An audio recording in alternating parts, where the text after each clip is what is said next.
As promised, KevinShannon with the BryantLaw Center is here with me, and we're going to field some of your personal injury questions. You ready, Kevin? I'm ready. All right.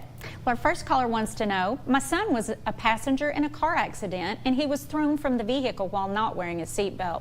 Will this reduce his compensation for medical expenses? Well, I would say probably it will. You know, everybody's got an obligation to do what they can to protect their own safety, and that would include wearing a seatbelt. So getting thrown from the vehicle, the seatbelt probably would have kept him inside the vehicle. Then you get into some other issues. The nature of the injury. Would the injury have been sustained had he been wearing the seatbelt? Is it likely that he would have had the same or a similar injury regardless of whether he was wearing a seatbelt or regardless of whether he was thrown from the vehicle or not? But yeah, it's going to be an issue. Anytime you're involved in a wreck and you're not wearing your seatbelt, it's going to be an issue. It's just a matter of how much of an issue. So everybody out there needs to wear their seatbelt. Buckle up. Buckle up, it helps. All right. Our next caller wants to know, I was involved in a motorcycle accident, but the driver of the car that hit me did not have insurance. What can I do to get my medical bills covered?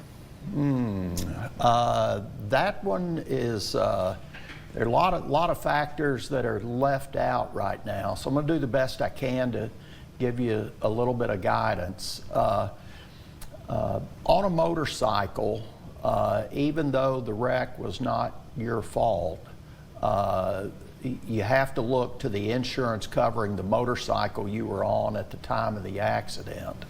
And if there's personal injury protection coverage on that particular policy, that's where you're going to look first.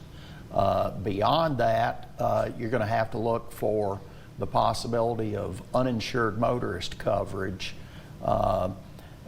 You know, there may also be some other issues with that other car. I don't know whether the driver of that other car was also the owner of the car. If they were not, then they may have insurance coverage that's personal to them, even though the car they were driving was not insured at the time.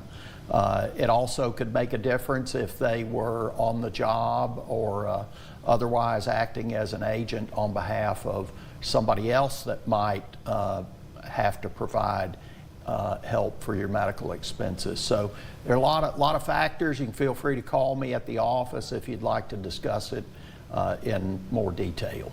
Okay, so does our insurance coverage, we need to look at that too to see what we have probably, right? Definitely. Everybody should have personal injury protection on their auto policies.